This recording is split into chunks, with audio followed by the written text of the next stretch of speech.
Okay.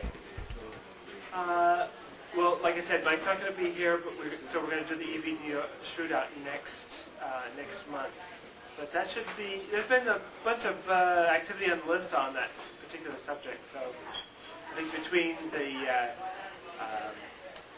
user license on Verizon and some of the speed issues on Sprint, which should be a good discussion. I've been using a Sprint card for several since October, and so far I've really liked it. The highest I've seen it going to VSL Reports tools is I had a 2 megabit download on it, and then but normally when I've done the speed test I've seen somewhere around 1.5 megabits. But there are some funny little things that Sprint does with your website when you go browse, so we'll talk about that next month. Just like we've always said, we get the room here. We get the room for free. There's no charge for the meetings because with the expectation that people will order food. And those of you here for the first time, just make sure everybody gets their own bill, and make sure you pay your bill before you go. And it's an interesting time that we've had this warming up for the last hour or whatever, and for the first time in the year and a half I've had the unit, we've had a thermal shutdown on it. So does it need more space back here? No, it shouldn't. Okay. So I may clean the filter, so there may be a brief shutdown and restart on this thing. So. Anybody here, except for our presenters, anyone here? There's a couple people here for the first time. In fact, there's not. Well, we got just a couple of people here for the first time. We'll just go quickly introduce yourself. Hi, I'm Tobin. I'm with the company Accsense. Greg and I are both here from Santa Barbara. And these little green things you see on the table, that he's going to talk about those after the presentation. So if you're wondering what those are, you'll find out. You'll find out later. So don't leave early. Okay, who's next? My name's Greg, and I brought the little green things. Okay. With Accsense as well. And do we have anybody else here for the first time, right? I don't think so. Okay. And by the way, we can do our presentation with or without a video projector. Okay. That's not going to stop us. Great. Fantastic. Yeah, I couldn't make it last month, but I heard that was a good discussion. I missed you too. And let's see. I know. Has anybody followed the RFP, the wireless RFP for Pasadena at all? I haven't looked at it for a long time. Does anybody have any news on it that you haven't heard of? What's the RFP? Request for proposal. Pasadena has an RFP out to do. I don't know if you knew about this. Well, you probably did. To do a wireless mesh network throughout Pasadena, and it had some very interesting requirements, but. Which I think a lot of these RFPs have, but would be very difficult to read. And which maybe you could talk about as well. Any other news? Anybody hear about anything happened last month that everybody should know about? Or yeah. Well, I should say I just started Earthlink this week. Earthlink got Milpitas. Oh, okay. Community Community Wi-Fi. Wi-Fi for Milpitas. Okay. And when is that going to happen? I don't know. I Just announced? Do they have any other wireless network? Oh yeah, they have Philadelphia, one Anaheim, and Google one San Francisco, but they talked about a partnership. Okay. So San Francisco's a partnership. Okay. Yeah. With your wireless network, are you saying that BPL, broadband over power line? Right. Motorola and another company, they have the technology because most hand operators, it's like broadband over power. Well, it generates noise. Yeah, but Motorola and another company, they have the technology where they can send it over the power line, but it won't interfere with the ham radio. It just interferes with everybody else, right? No, that's ham radio. Wipes out cell phones. It wipes out cell phones and wipes out. Maybe it just uses all the CB frequencies. That's true, the Wi-Fi is going to, because power line is everywhere. Under a big if there. If. Well, I mean, the thing is do they have it actually deployed anywhere? I didn't kept up with that? I mean, I don't remember the have Detroit, but I don't remember the exact location because here in LA and LA County, you know, broadband over power line is not going to be that great, you know, because we have so many different methods of broadband that, you know, it's not going to be that important. Well, the thing is recently in the news, and this may be something to bring up along these lines as well, is Verizon. Verizon is pressuring the FCC to eliminate the rules that force the competition across their own equipment. So Verizon is pushing this in. It looks like AT&T may be right behind them. So, of course, Verizon, and none of the phone companies have ever liked the idea that they are forced to lease the dry copper or doing the DSL to all these competing companies. They'd like to have the whole thing for themselves. And, you know, and then, of course, try to build Google for them at the same time. But the thing is they, you know,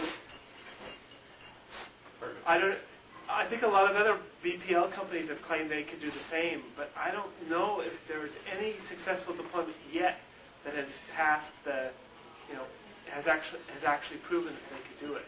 I think the one you're mentioning, I think it was mentioned on the ARL website in the last few weeks. And, but if you find the URL to it, post it on the list. okay. And another thing, they have a new antenna right now that is supposed to be even faster for cellular. And they can use that now for wireless, you know, broadband, because basically what they do is that they use antenna that is octagon, and it can shoot out send signal in 8 different directions. So instead of sending a one signal all directional, the antenna can sense where the signal is from and where to send it, so it just send it in a specific direction, which can be more powerful. Okay. Did I explain it right, or did I clarify? Oh, I don't know. If you have a link, put it on the list. Let's see what it does. Yes. Pulselink, which is out of San Diego, does ultra-wide.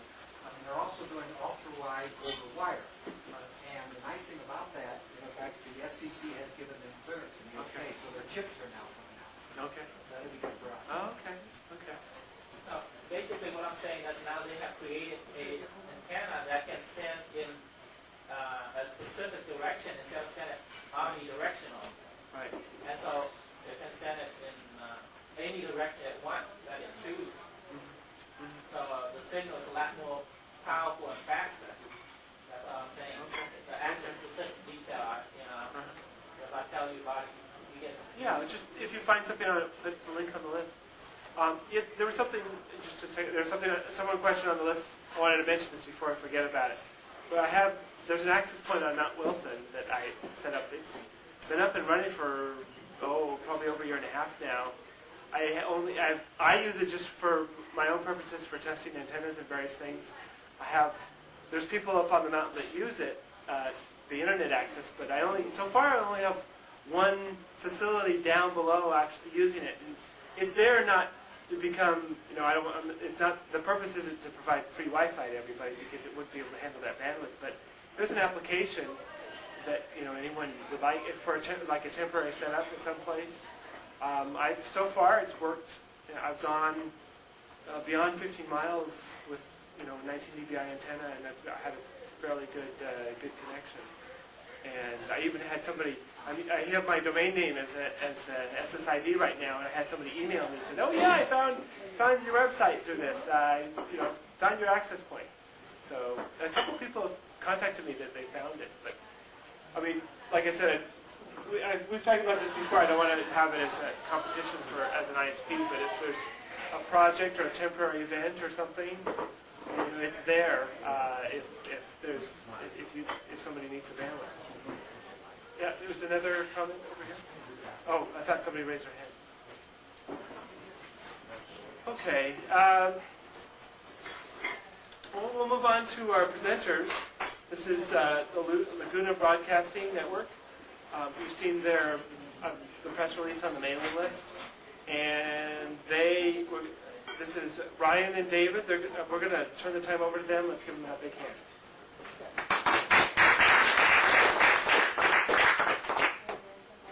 ahead and start first. I'm David. This is Ryan. And a brief bit of background is that my day job for the last 35 years has been doing communications work for public safety, 911 centers and such.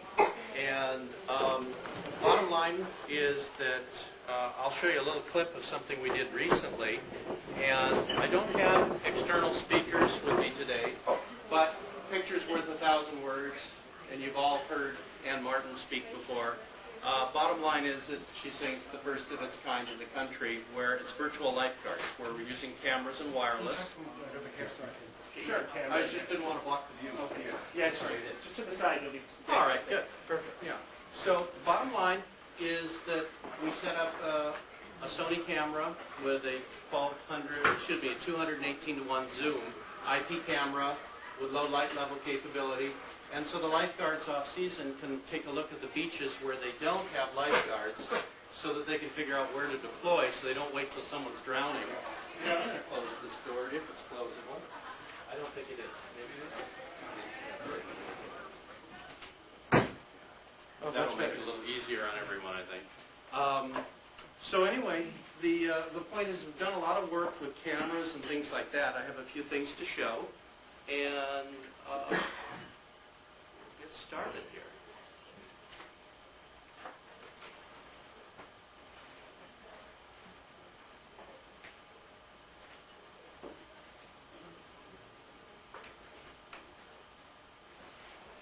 Thanks to the gentleman over here, we have some bandwidth to use this evening.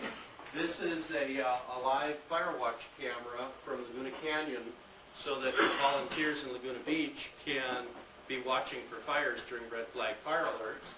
This is an exterior view camera. It's an old analog camera. We put it into an Express 6 video server. This is outside a County of Orange facility. It's a security camera so that up at the communication center at Loma Ridge, they can see what's going on. Before we put this stuff in, they were spending $400 a month on a T1 line. Now it's a little DSL and a little wireless, and they're set to go. So bottom line is my company has been involved in doing communications, security video, and basically about 2 years ago I qualified Tropos as meeting the needs for video security in terms of having self-healing wireless networks that were reliable enough to use. And that's my day job. Now, the rest of the time, I'm kind of interested in outer space, so I'm a member of the Citizens Advisory Council on National Space Policy. I wear this cap. This is X-Core Aerospace. They build rocket engines out of Mojave Spaceport.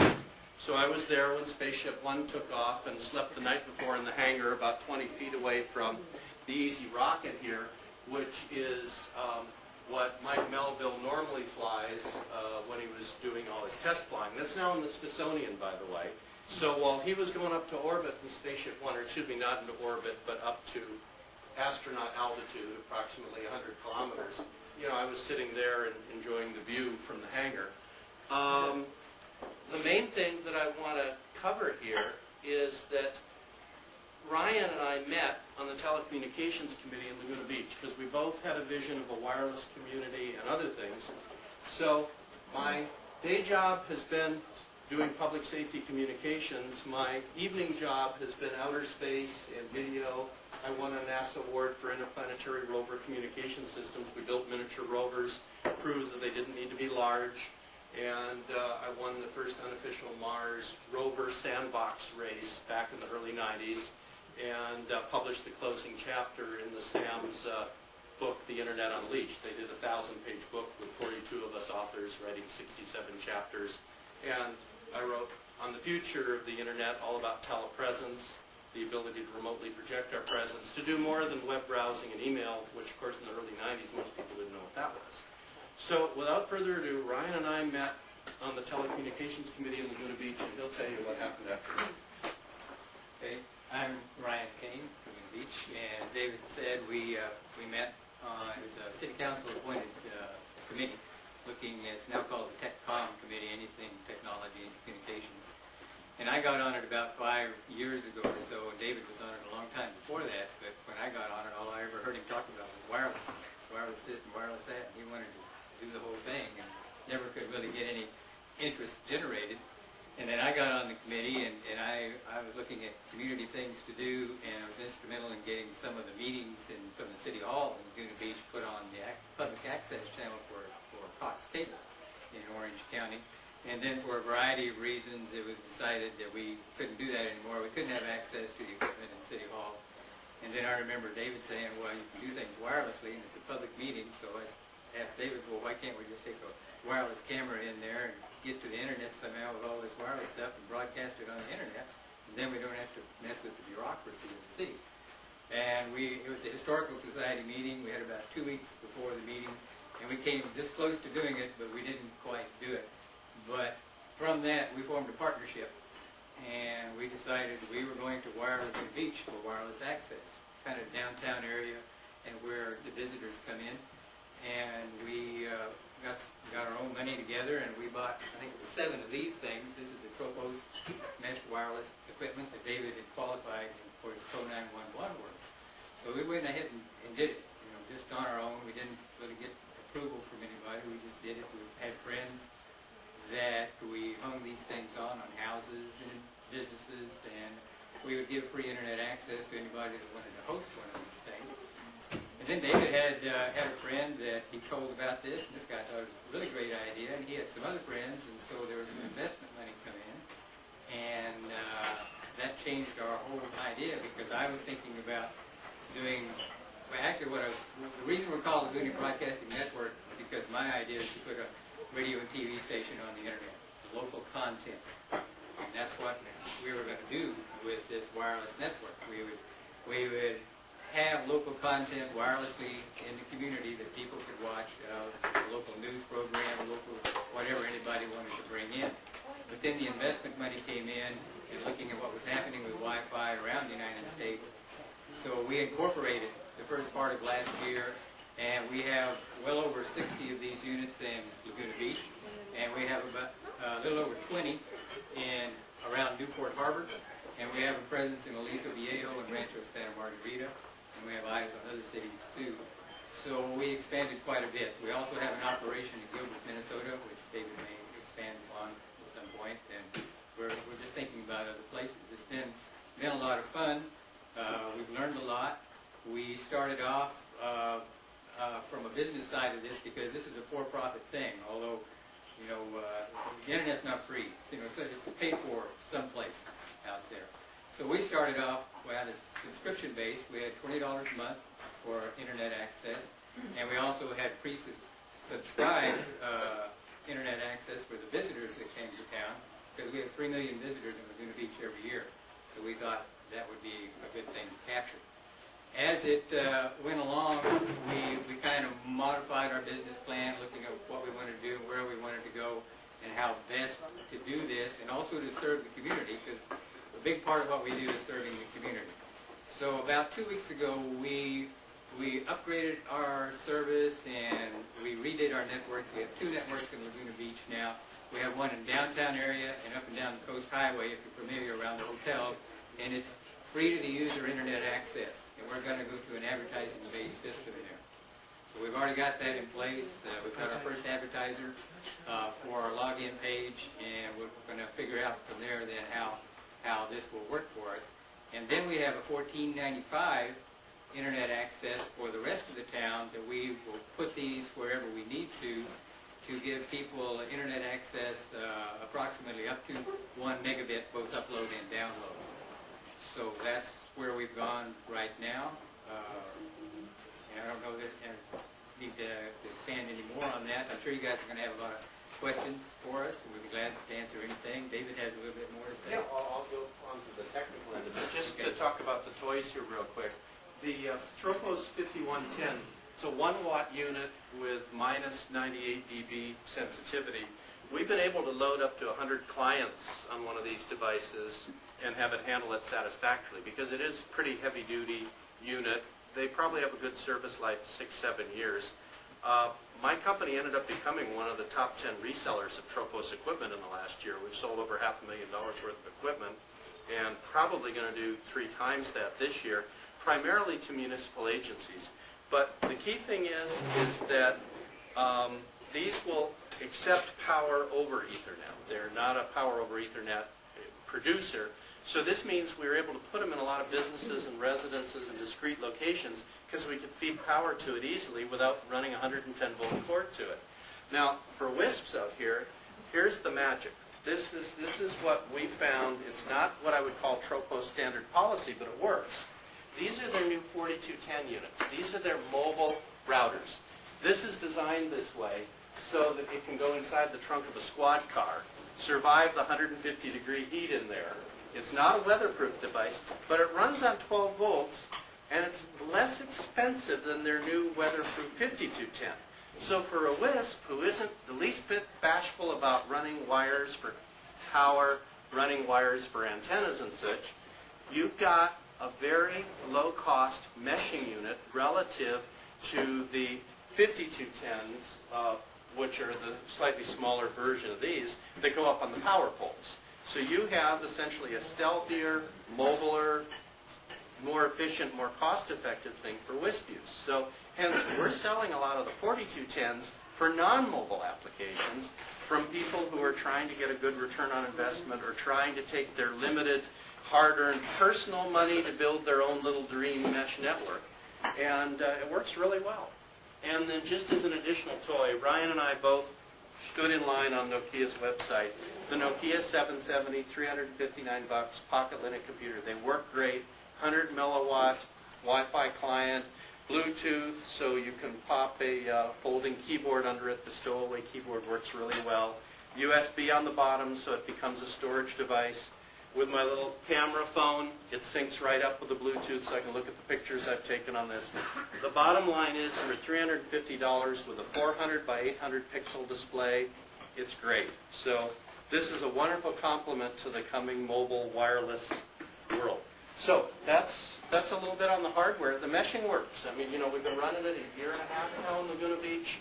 The Tropos mesh network is pretty darn reliable. That's all I got. Ryan, I don't take any questions you got. Yes? Are you on a campaign to try to tie into the rest of the techies around? I love techies. I'm the original geek. I think so is Ryan. So yeah, we just love to do anything. The reason I say that is we tried to run a backbone all the way across downtown, sponsored by the Department of Water and Power, the Little Tokyo backbone. Right. And we got about down 7th Street or so, and we just kind of teetered out. Probably from lack of leadership, I would say. We need some suits. But we got it. And it would really be nice to continue on with that sort of thing. In fact, we had some requests for proposal to do like Pershing Square and things like that. And we rallied up a few people, and we just, for some reason, we just didn't seem to get our act together. And yet it's really hot. This is what we should be doing. So if you have any ideas of how to rally it, for instance, Frank's got his spots up in Pasadena, and we've got some of these across the mountains all the way out to Capitol Peak. Well, from my perspective, it's been a long, slow haul to get the rest of the world to understand wireless, then to understand mesh wireless, then to get the 800-pound gorillas to let it function without being stomped on, and to continue to keep dodging their feet. So we've actually formed informal alliances with cable companies. We've worked closely with water districts and municipalities. A lot of it is just educate, spend time, and people are really coming around to it. At this point, gosh, we have 2 or 3 other small towns and rural areas and cities that have expressed interest.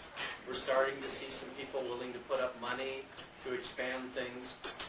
In terms of proposal writing, when you're dealing with municipalities, it's starting to get the word out at the top levels that wireless can work, that mesh wireless is one of the viable options. We were just down at Trango last week.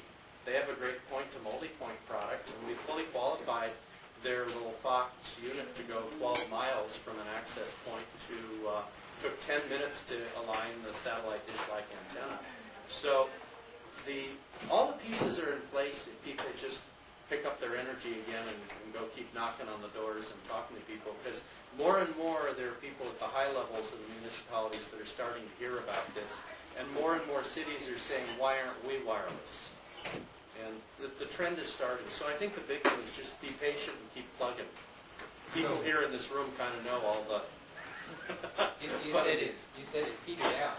So was it because of lack of interest on the higher ups, lack of money, or lack of use of the system itself? Because that's what happened. All of the above. Some cities have pulled the plug because nobody was really using it very much. Well, I think one of the things is Department of Water and Power wanted to keep it a little bit stealth. And they said, don't talk to our engineers, don't talk to our staff. We don't want to take on the city. I certainly don't want to take on the telcos because they're very good at stopping. So they were very good about giving us a whole room full of Cisco stuff and opticals, and they gave us fiber maps and everything we wanted. And it's still there. It would just be nice to resurrect that and continue building on out. So it's owned by the water district? No, it's actually owned by our Linux club. From Tokyo. So it's donated It by? was all donated by Cisco and Department of Water and Power. I mean, they filled up a room with Cisco routers. Well, is it functioning right now? Is the system To still some operational? degree it is. Yeah. And what we wanted to do is to shoot it down. At that time, it was all B radios. What we really wanted to do is to either go A or even G is pretty decent, or ultra wide. Because we've got a lot of fiber. That was the question I was going to ask you. In order to, if you're going to mesh out, you want to pull it off as fast as you can to some fiber somewhere. How do you do that? Well, we've kind of become experts at fiber in the air. In other words, we take fiber in one location and we essentially project it out 20, 30 miles. RAD makes the AirMux 200. Reliable ODFM 16 megabit 10 mile device. $1,500 a link. So we have links going all over the place. So we take fiber in Aliso Viejo, we send it out to Newport Beach. Our total run length is over 30 miles. We're in 4 nines, 0.9999 in terms of reliability of the network. And we feed the bandwidth and inject it where we need to into the mesh. And we've become kind of experts at breaking all the rules on node to gateway ratios and still having good performance. But the thing is that it's really possible now to send a large amount of bandwidth a long way without using fiber as your first choice. Indeed, some of the projects that Pro has quoted on in the security area, we're bypassing fiber altogether because the cost of interfacing it and the single point failure modes that the bad guys know which box to cut. With a G system and a bunch of these things, you've got a 20 or 30 route capability with 20 megabits, and you can easily do a really good MPEG-4 camera with 512K, meaning you can run 40 cameras on a network with 20 nodes, and it's practically impossible to bring the damn thing down. It really works. Yes, sir? Have you gone after any Homeland Security grants for this kind of thing? Pro is writing about 2 proposals a week right now, and so far none have been rejected. But because of the timeline, we'll know in 6 months how many we get. But yeah, we're doing a lot of The stuff. telcos kind of fight that one. Well, It's federally, the telcos are kind of neutral on video security, and that's a good angle to use because, interestingly enough, there's 2,500 alarm licenses in the state of California, and if you touch an alarm system, you need an alarm license. But IP video, that's surveillance, that's video, that's not an alarm industry item, which means suddenly that issue of what I would call a very closed type monopoly. So when you mix wireless and video, you have something that a lot of people have real interest in. And then once you make it mobile, and even, I've put this in a police chief's hand and shown him live video from a mile away, that has a real impact. So there's a lot that can be done if you think one benefit/application of wireless, which is personal security, business security, community security. All of a sudden, the mode changes, and that's of no interest to the telcos or the cable companies. We did it a little bit differently, actually. We just, we have Laguna Broadcasting Network, which is, a private enterprise. And David has Pro 911, who works with all the agencies. We just went in and did it. We also told everybody in town we were doing it. You know, David talked to the police department, fire department, and I know lots of people in City Hall. We just told them we're doing this. We kept nothing secret, but we went out and did it as a private enterprise, put it in place, and now they can see that it's there and that it works. And now they're coming to us with what's happening now. Did anybody hear about the sting in Laguna Beach for the predators, the sexual predators? Well, you know, we help provide bandwidth for that. That was our network. Yeah. What is the resolution of those cameras, the wireless cameras? I've only seen stuff at like 300 line, 420 line. Well, the And little the thing is- Linksys camera for $179 is 640 by 480. That's considered 4-SIF in the security industry. And the Sony camera is also a 4-SIF 640 by 480. So that's quite impressive, and that's technically 4 times the old analog security cameras. Actually, this is an interesting little thing I'll show. This is called video analytics. Instead of people watching screens, there's now software out there that can identify vehicles versus people and determine when they cross, you might say, a yellow line or a red line. So this is the kind of stuff that you're seeing for agencies for Homeland Security, so that the software is tracking what's going on in the camera. It can tell when someone leaves a briefcase behind. And this is called analytics, video analytics, and this is the kind of stuff that Pro is proposing. You take the video, the wireless, the analytics, you now have something that can really protect a community without invading its privacy, because that has been one of my personal big issues. Is I read 1984. Yeah. I don't want it. I want video to be voluntary and community-oriented, not oriented towards watching what people are doing, per se, but rather, you know, protecting a community. Lifeguards, fire watch, making sure, you know, a vehicle doesn't go where it's not supposed to, full of explosives or something. And so tremendous potential right now. And I think that's how you get wireless out, is public safety and community service, I mean, Ryan, what you're working on with the community video broadcasting, community content. Yeah, and we are going ahead with community content. This next month, we'll have a nightly news program on Laguna Beach News. We've got 10 minutes long. We've got a lot of people lined up. We're going to have a different anchor every night, and they'll present whatever they want on it. And this will go out on the internet now, also within our wireless network too, but people can see it anywhere. And we have other people, you know, Laguna Beach is an arts community. There's all kinds of people there, a lot of weird people, and kind of like us. And they're going to come up with some things we haven't even thought of yet. Actually, I've had one woman who is an artist in town who wants to do a cooking show from her house, live on the internet. She'll invite some friends over, and they'll do cooking for however long it takes, and that'll be a monthly program, probably, but she'll have. So that's a volunteer, and we've had other people. I know there'll just be lots of content we can put on, because even though we're one of the world, you know, the largest media markets in the world, we're part of Los Angeles as far as media goes. And the same thing happens to you guys up here. There isn't any local anything up here, you know. And I don't care about the mayor's race in Los Angeles, really. You know, I'd like to know what's going on in you know, Orange County, South Orange County, in my hometown, and we don't get that. Nobody, you know, it comes from someplace else. So that's, and I really think that's the future of all of this, and the internet itself, and the ability through whatever it's going to morph to after we do what we're doing here for a few years. You know, it'll all be local. It'll be locally driven.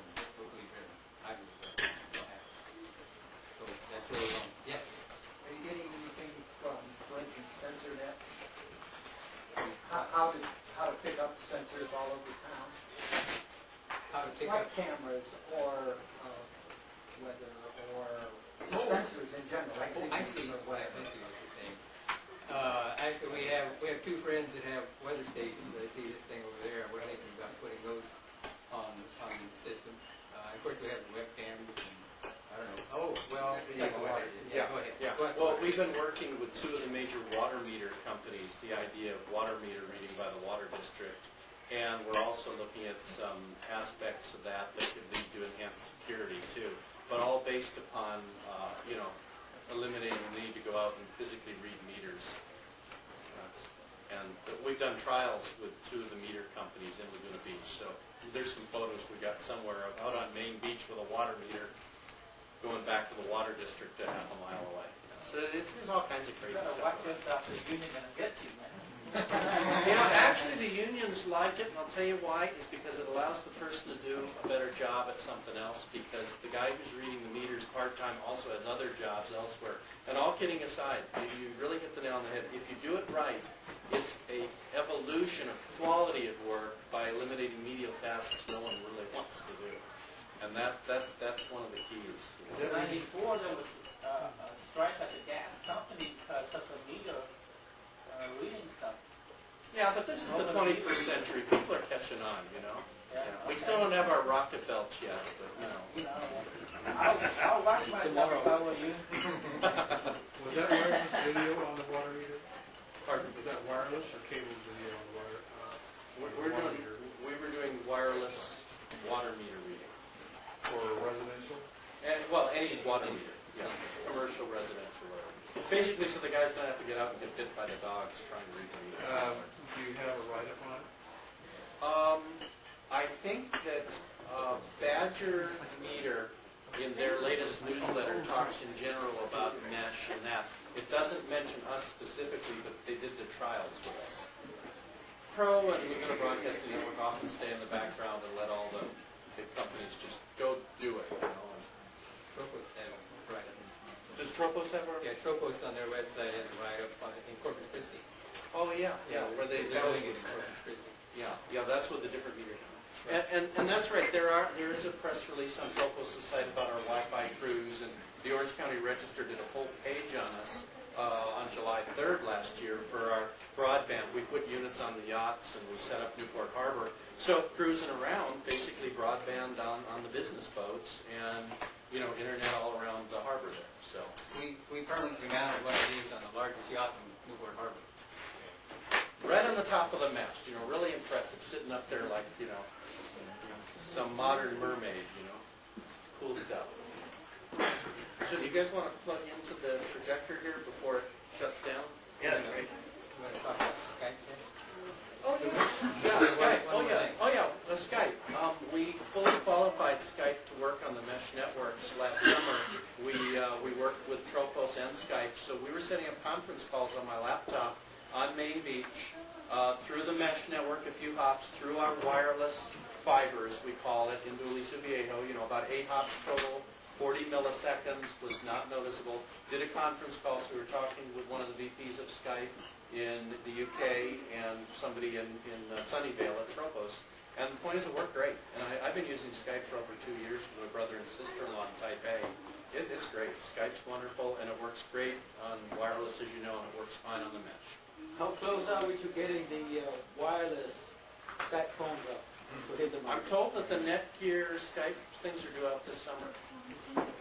And of course, the Linksys one is really a cordless phone that plugs into your USB port. Exactly.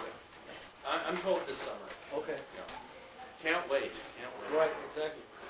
Well, there's actually a company in Britain that takes pre-orders for the Netgear Skype phone. Oh, At this point, for £100. So what is that? $125? 150. 150? 150. Well, we're working with the lifeguards in Newport Harbor. They spend about $10,000 a year running a phone line to each one of their 63 lifeguard stations. Over the sand. Yeah, over the sands. They have a lot of telephone cable workers. So we're talking, you know, Voight this summer or this fall as soon as it's available for all their lifeguards. So they'll save about $10,000 a year, and you know, hopefully the message for help will get out faster. Any other questions before these gentlemen show their magic? Okay, let's give him a hand.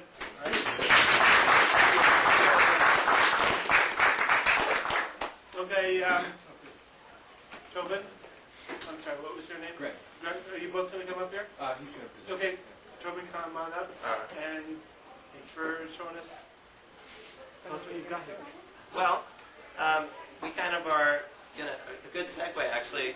I heard somebody over here mention sensor networks. And what we have is a new product that's just released. Mike asked us to come down and present it. It's wireless, it's interesting, it's kind of a great new gadget, and it's jumping on this bandwagon of sensor data on the internet, physical measurements online. Weather has been online for years, that's an obvious one, but every day there's more and more physical data that you can now find on the internet. You can find traffic reports, on and on and on and on from there. So what we have is we have sensor pods, and they've just been sitting around the room for the past hour or so, and they're collecting data, and they're sending them back off through the Wi-Fi connection on the ground there. Actually, not through the Wi-Fi. They send their data back to this is what we call our gateway. It's non-Zigbee compliant, but it's very similar to Zigbee. It's a mesh technology, so all of these 4 sensor pods around the room are chatting with one another, and they're sending their information back to here, and then out through the EVDO network to the internet. And there are lots of companies, you may have heard of sensor networks in the past. Dust networks is sort of trying to live the dream of smart dust that you throw out in the air like this, and it'll land, and then form a self-healing mesh network and send it back. Well, that's not really a reality today, but this is probably the first product that I've ever seen that is really easy to use. You can set it up in 5 minutes or less. It has internal sensors for temperature, for humidity, light, sound, vibration, and it can also plug into other kinds of sensors. In the middle of the table we have barometric pressure, we have temperature over here, back here we have wind speed and direction, not a lot of wind in here, and back over on sitting there is a flow meter, although You want some wind, I can get you some wind. yeah, I can see a lot of hot air back in that corner. just kidding. And the data ends up on a website, which you can check from anywhere in the world, anytime, 24/7, and you can just see graphs of the data, graphs information. You can download it for your own analysis. And if you're creative, you can think of thousands and thousands of applications where this can work. Our most recent installation was at the UCSB Nanotechnology Lab, and it's a several thousand square foot clean room. I think it's at least 6,000 or 7,000 square feet, and they are able to maintain the temperature and humidity in that room to plus or minus 0.5 degrees Celsius and within 1% relative humidity. But they often have grad students leave doors open. There are areas which aren't, cooled properly for whatever reason. Maybe the vents are blocked. So they've got 14 of these pods in a large mesh network in this, fairly high radio noise facility where they're running all kinds of nanofabs and whatever else, and they are now watching. They're watching the temperatures and the humidities in there, and this was a way that there were other solutions, but this was something where the data is all aggregated into one place. This is, it's really the first, they had the whole thing set up in an hour, which was valuable to them. So what I'll do is I'm going to log in right now to our site online, give you the quick tour, and then take some questions. So this is the login screen here.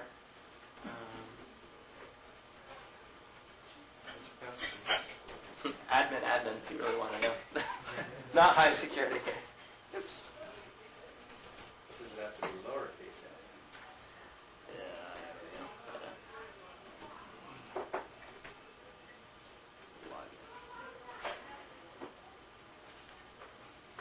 Okay, so what this is telling us is the last sensor measurements were received at 7:58 and 30 seconds. These are taking measurements every 30 seconds. It's probably, I had the thing unplugged here, so it's dumping all of its data from the past hour right now. But it'll keep getting and refreshing itself with new measurements. We have our wind direction right here. If it was actually pointed in the right direction, our wind would be from 326.25 degrees at 0 knots. It's not too windy in here, like we thought. We have a temperature, the RTD, which is a temperature probe, which is sitting on the table right there, is reading 20.75 degrees. And the internal ambient temperature is actually reading a little bit warmer, which is not such a surprise, just given where the temperature sensor is within the enclosure. And a probe, which is a big piece of metal, may have a different temperature. This one is just this one's kicking out flow rates. Again, there's no flow going through it, so not a surprise. And then the barometric pressure in here is 2918 inches of mercury. It's probably reasonable. Yeah. How do you know that's reasonable? I'm a pilot and check the weather about every 10 minutes. But I mean, does that device also, how do you zero or check or baseline the... Calibrate it. How do you calibrate it? I'll go through and I'll show you that. That's a pre-calibrated sensor that we bought. And then the input, it's using a standard kind of sensor input. For those of you who don't know sensors well, don't work with them day in and day out, there are a couple different ways to interface to PLCs, which are programmable logic controllers, or data acquisition hardware data loggers. They're either 4 to 20 milliamps by and large, or 0 to 5 volt analog signals. No, you can take that if you want. Oh, okay. Let me plug it for you.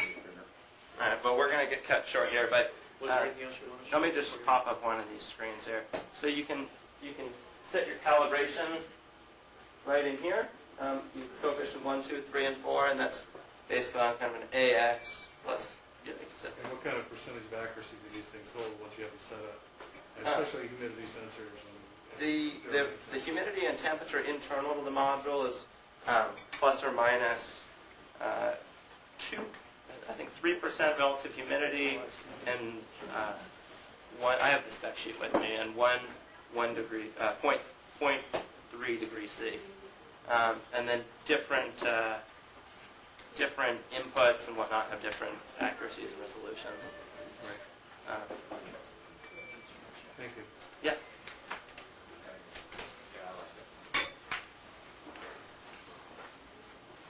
Okay.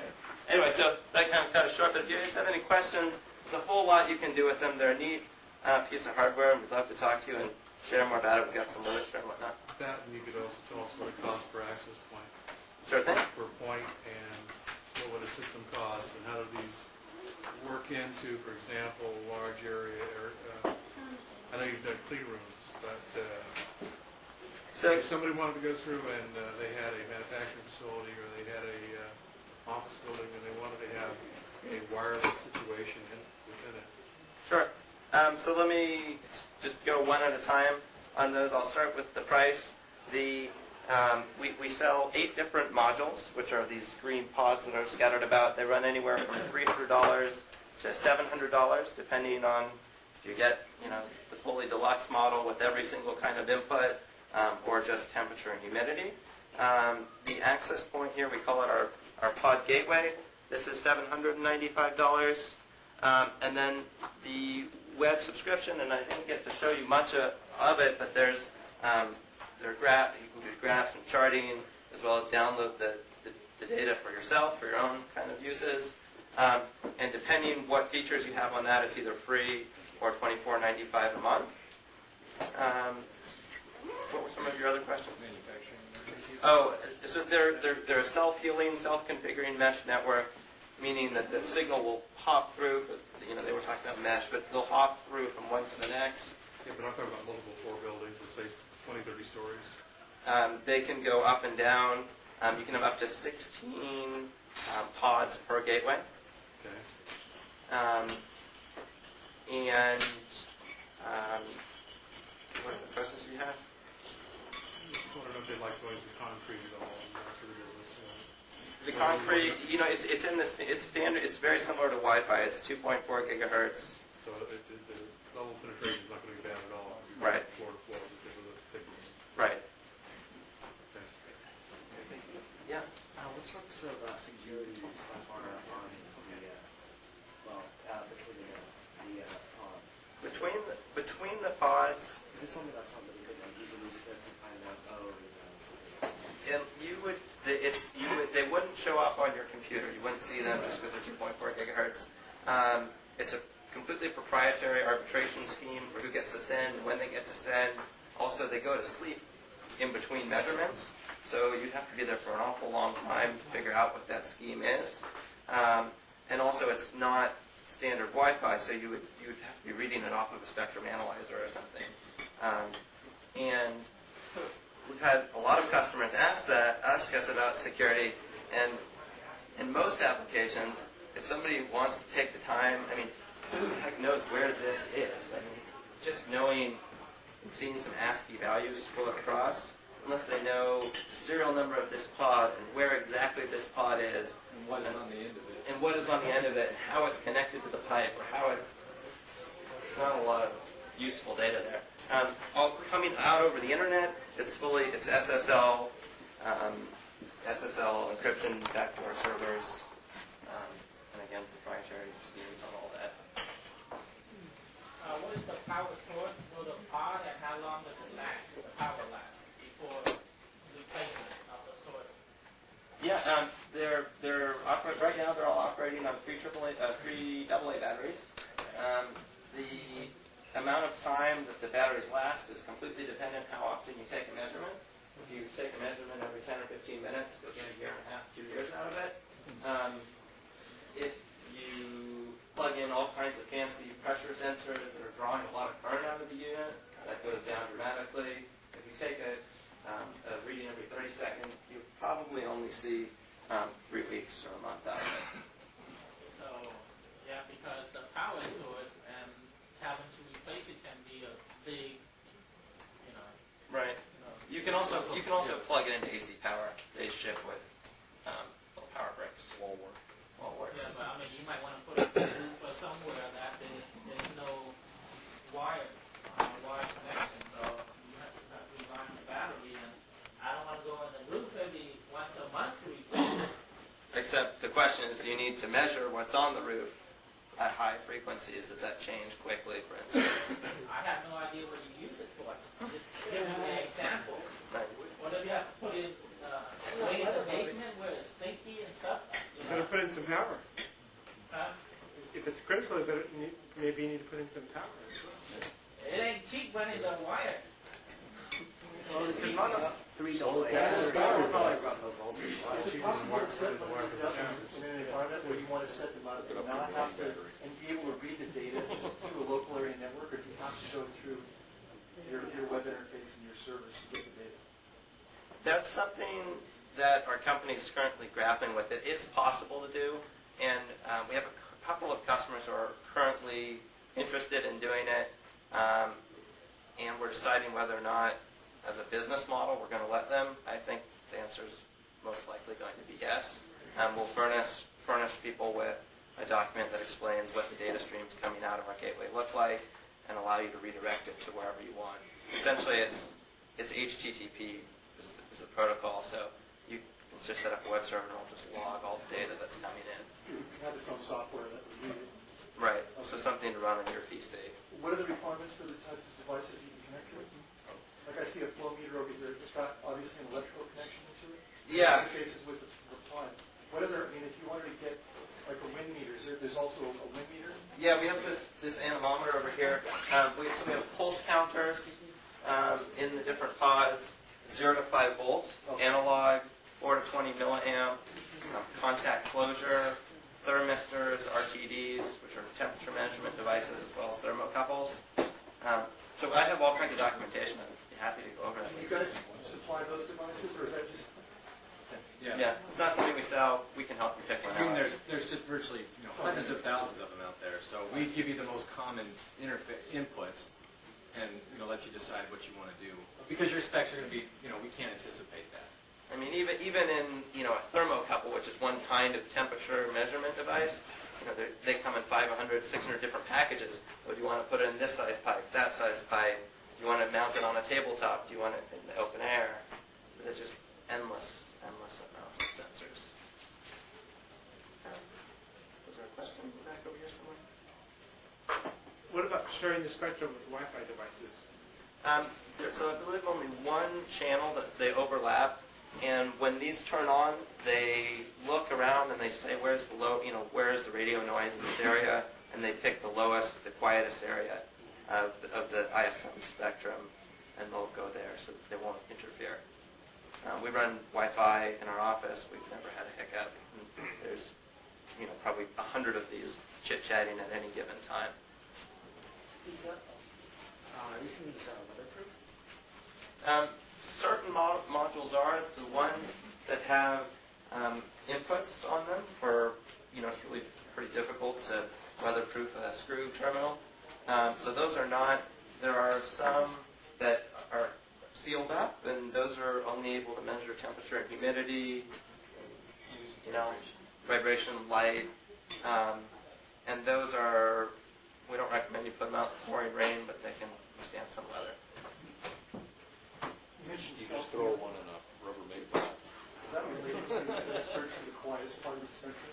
Or what did you mean by self-healing? So if these were all in a line going down the street, and they can have a distance between them with these standard antennas, and you could get different antennas and amplifiers, get fancy with it.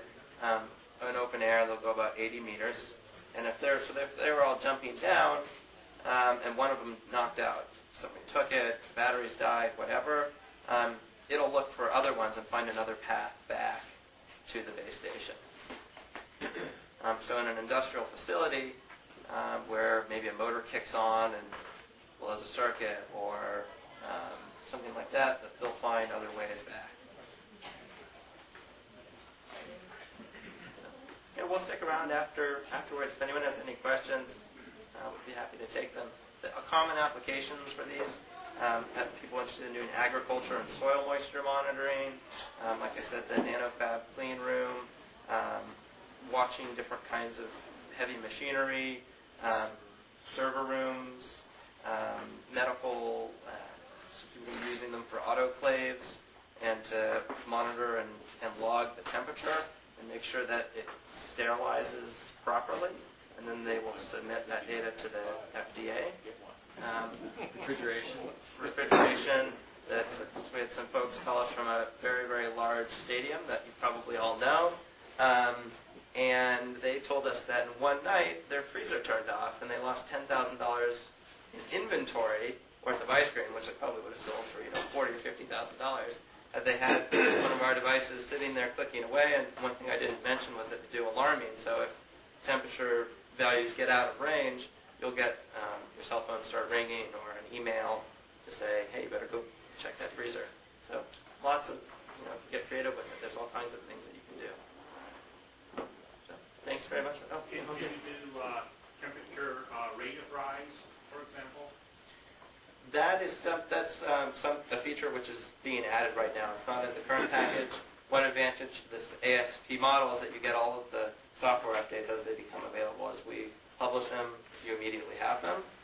So derivatives, rate of rise, and stuff like that is not there now. It will be. You can download the data, so it wouldn't be good for alarming, but if you need to do further analysis and stuff like that, you can. Yeah, I've got an old theater downtown, and I've got pipes. I want to measure the temperatures up on the roof. I'd like to know what the temperature is in the attic. I'd like to watch that for a sharp spike. Sure. I've got some sort of problem.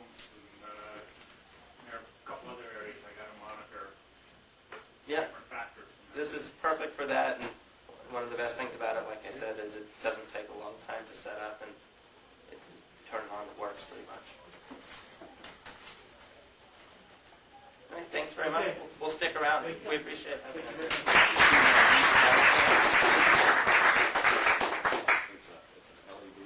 Okay, well, before we adjourn, is there anything else anybody wants to bring up? Or we go? Okay. Well, we'll just make sure you pay your bill, and we will see you next month. Thanks for coming out.